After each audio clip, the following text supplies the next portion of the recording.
हूँ, लेकिन जन स्वराज का मैं समर्थक हूँ। जन स्वराज को समर्थन देने आया हूँ। जो हो सकता है मुझसे मैं कर रहा हूँ बिहार में आके। लग रहा है कि लोग कुंभ नहाने के लिए जैसे जाते थे मेले में, कुंभ मेले इलाहाबाद, उसी तरह से लोग बिहार में आ रहे हैं जन स्वराज के लिए। ये ऐसी ही एकदम छवि और लोगों के दिलों में। नाउ एक्सप्रेस 24 में आप सभी का स्वागत है। अभी हमारे साथ जो चेहरा है, चेहरा किसी पहचान के मोहताज नहीं है। विभिन्न पार्टियों में काम कर रहे हैं हमारे माननीय श्री लंकेश भाई है। मुंबई के रहने वाले हैं और शायद मुंबई की हर एक जनता इन्हें जानती है। तो सबसे पहले आपका मेरे चैनल में बहुत बहुत स्वागत है। धन्यवाद। तो सबसे पहले मैं आपसे पूछना चाहूंगा कि विभिन्न पार्टियों में आपने काम किया, अभी आप जन स्वराज को ज्वाइन किए हैं, दोनों में क्या अनुभव रहा? जन स्वराज एक सोच है। जन स्वराज पार्टी नहीं, एक गरीबों के दिलों की धड़कन है। जन स्वराज के लिए लोग पूरे देश में पागल हो गए। जगह जगह से लोग बिहार में आ रहे हैं। मैं आया हूं, देख रहा हूं। मैं मनीष भाई का भी प्रचार कर रहा हूं। उसके बाद मेरे पास टाइम जो बचता है तो मैं अदर कैंडिडेट्स के पास भी जाता हूं। जन स्वराज के हर जगह पे लोग आए हुए हैं। एकदम से सैलाब जैसा हो गया है पूरा बिहार। एकदम समझो ऐसा लग रहा है जैसे अभी आपने सवाल किया कि जन स्वराज के बारे में, तो ऐसा लग रहा है कि लोग कुंभ नहाने के लिए जैसे जाते थे मेले में, कुंभ मेले इलाहाबाद, उसी तरह से लोग बिहार में आ रहे हैं जन स्वराज के लिए। ये ऐसी ही एकदम छवि और लोगों के दिलों में बस गई है जन स्वराज पार्टी। एक क्वेश्चन है आपसे कि आपने बीजेपी में भी काम किया, आरजेडी में? नहीं, बीजेपी में नहीं। अच्छा, शिवसेना में भी काम किया। शिवसेना। फिर से यहाँ बिहार में आने के बाद आपने जन स्वराज को ज्वाइन किया। शिवसेना कैसा था? नहीं किया शिवसेना का, सॉरी, शिवसेना में तो मैं मुंबई में काम करता हूँ, लेकिन जन स्वराज का मैं समर्थक हूँ। जन स्वराज को समर्थन देने आया हूँ। जो हो सकता है मुझसे मैं कर रहा हूँ बिहार में आके।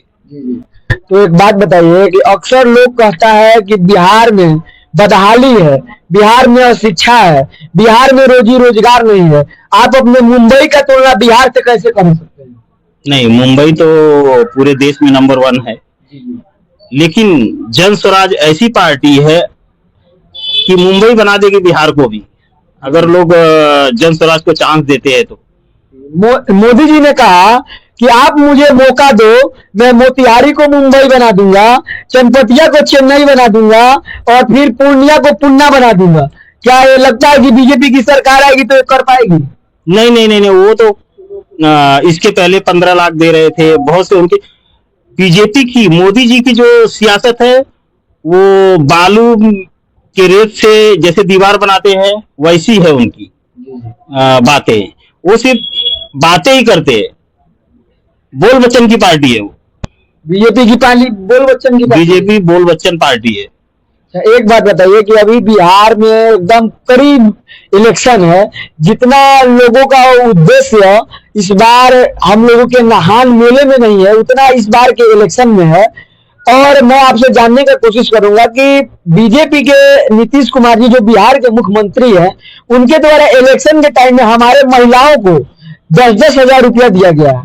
तो उन महिलाओं को क्या कहना चाहेंगे जिनका पति बाहर में लोगों की बात सुनते हैं, लोगों की मार खाते हैं और उसके बाद बिहार आते हैं, बिहार में ट्रेनों में कुछ कहते हैं, और वो महिला जो बोल रही है कि मैं 10 हजार रुपया ले लूँ, अब जब वोट दें तो मोदी के दें, तो इस पे क्या कहिएगा? नहीं, महिला लोगों को क्या है, बीजेपी है ना, महिलाओं को अंधकार में रखने का काम कर रही है बिहार में।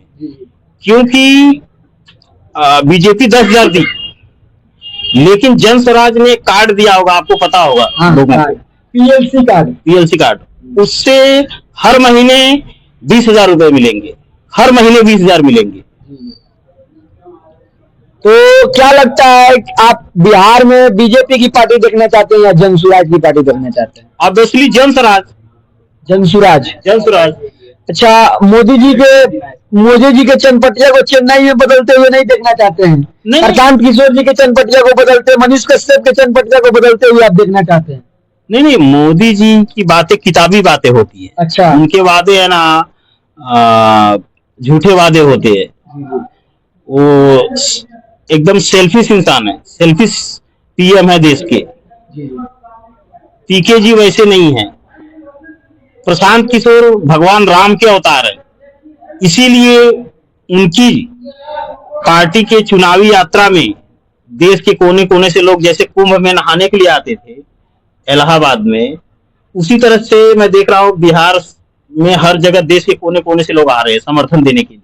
अभी चुनाव का माहौल है और ऐसा देखा जा रहा है कि बीजेपी की पार्टी हो, आरजेडी की पार्टी हो, कहीं नीतीश कुमार आ रहे हैं, कहीं प्रियंका गांधी आ रही है, कभी कहीं सोनिया गांधी आ रही है, कभी कोई स्टार प्रचारक आ रहा है। तो आप उन तमाम इस चनपटिया विधानसभा या बिहार के विधानसभा जितनी भी है 243 विधानसभा पे जो स्टार प्रचारक आ रहे हैं, क्या लगता है आपको कि स्टार प्रचारक को योगी जी को, नीतीश जी को दे के वोट देना चाहिए या फिर जो वास्तविक रूप से जो अपने उनके विधानसभा का प्रत्याशी है उनको दे के वोट देना चाहिए?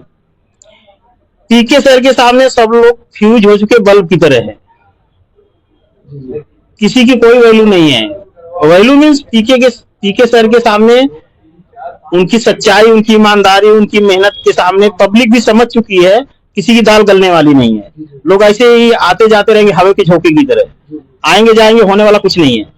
तो एक सेकंड, लोग आ रहे जा रहे हवा के झोंके की तरह, लेकिन तूफान सिर्फ एक ही इंसान ला सकता है, पीके सर। पीके सर जी, यानी पीके का मतलब प्रशांत किशोर, प्रशांत किशोर का मतलब प्रशांत महासागर जी, वो महासागर जो सबको डुबा सकता है अपने आप में। हाँ, पॉलिटिकल पार्टियों को तो डुबा देंगे सबको, इस बात की गारंटी है। अच्छा, एक बात बताइए कि अभी पीके की सरकार इस विधानसभा में आने वाली है बिहार के, लेकिन सबको तो रोजी रोजगार मिलेगा, लेकिन भाजपा के जो नेता हैं, आरजेडी के जो नेता हैं, उन्हें क्या मिलेगा? वो लोग बेरोजगार हो जाएंगे तो उन्हें क्या मिलेगा, ऐसा कहने का मतलब आपका? हाँ, वो बेरोजगार, वो लोग आलू छीलेंगे ना, समोसे में भरने के लिए आलू होता है ना, वो छीलेंगे। अच्छा, उनको भी रोजगार दिया जाएगा, उनको आलू छीलने का रोजगार दिया जाएगा? जी जी जी। अरे ऐसा बात आप क्यों बोल रहे हैं? अरे तो क्या करेंगे, रोजगार तो सबको मिलेगा, जन स्वराज का विजन है कि रोजगार सबको मिलेगा। अभी आप लोग बोल रहे हैं, आप पूछ रहे हो मुझसे कि लोग जो लोग पॉलिटिकल पार्टियां हैं जो विपक्ष में, जो सब खाली बैठ जाएंगे तो क्या करेंगे, फिर आलू छीलेंगे।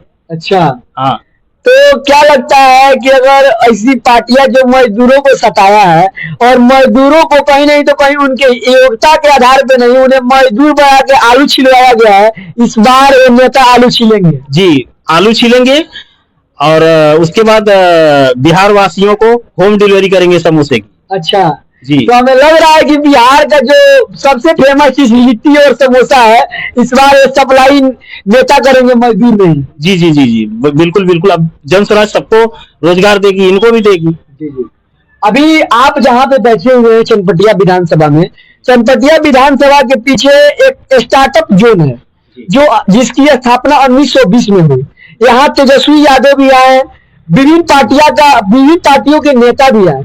ऐसे लोगों का कहना है कि जो स्टार्टअप जोन है वहाँ धनों की बारिश हो रही है, वहाँ के मजदूर मालिक बन गए हैं। लेकिन आपने स्टार्टअप जोन का कल पूरा दृश्य देखा, उस स्टार्टअप जोन के लोगों से मिला, आपको इस स्टार्टअप जोन के बारे में क्या है? सच में यहाँ के मजदूर मालिक बन गए हैं स्टार्टअप जोन में? जी नहीं, सब रो रहे हैं, सबके मतलब खाना खाने की परेशानी है। अच्छा, और मैं गया कल, मैं पूरा दौरा किया स्टार्टअप जोन की, पूरी तरह से बेहाल है वो लोग, एकदम बुरी स्थिति में। जितने बिजनेसमैन है सब बुरी स्थिति में है, रो रहे हैं। फॉरेन कंट्री में बिजनेस करने वाले आज उनको खुद को खाने के लिए लाले पड़े हैं। अच्छा, सरकार ने ऐसा अपाइज कर दिया है बिहार को। मोदी जी कह रहे हैं कि चनपटिया का जो स्टार्टअप जोन है वो पूरा विदेश में उसका आवाज गूंज रहा है। क्या ऐसा सच में है या कागजों पे है या सच में धरातल पे है? नहीं, वो तो आप लोग भी देख रहे हो, वो उनकी बातों से पूछ रहा है, माइक में बोलते हैं तो पूछता है, और उनकी पेन और बुक में ऐड है, इसके सिवा कुछ नहीं है, सच्चाई कुछ नहीं है। अभी आप चनपटिया विधानसभा में है और चनपटिया विधानसभा के जन सुराज के प्रत्याशी मनीष कश्यप जी हैं। मनीष कश्यप जी का ऐसा कहना है कि अगर मैं चनपटिया विधानसभा से जीतता हूं तो यहाँ का जो चीनी मिल कई वर्षों से बंद है, यहाँ का जो स्टील प्लांट कई वर्षों से बंद है, यहाँ के मजदूर जो दूसरे राज्यों में पलायन करेंगे उसको मैं रोजगार दूंगा, स्टील और चीनी प्लांट को चालू कराऊंगा। क्या लगता है मनीष कश्यप जीतते ये काम चालू करवा देंगे क्या? मनीष भाई की जीत एक तरफा हो रही है, अदर पार्टियों की जमानत जब्त हो रही है। और मैं चनपटिया वासियों से ये कहना चाहूंगा, चनपटिया विधानसभा क्षेत्र के लोगों से, कि अगर जीते जी स्वर्ग देखना है तो मनीष कश्यप को चुन के लाओ, चनपटिया विधानसभा को स्वर्ग में तब्दील कर देंगे। अगर मनीष कश्यप इस चनपटिया विधानसभा से जीतते हैं तो उनकी जो वादे हैं वो कागजों पे नहीं, वो धरातल पर उतर जाएंगे। जी जी जी, 100%, 100%। चनपटिया में अभी देखा जा रहा है कि जो डिग्री कॉलेज है पूर्ण रूप से नहीं है, इस बात क्या कहिएगा? ये सब है ना, लीडर लोग कुछ भी नहीं करना चाहते हैं, ये सिर्फ है ना अपनी आमदनी। अब कट करो।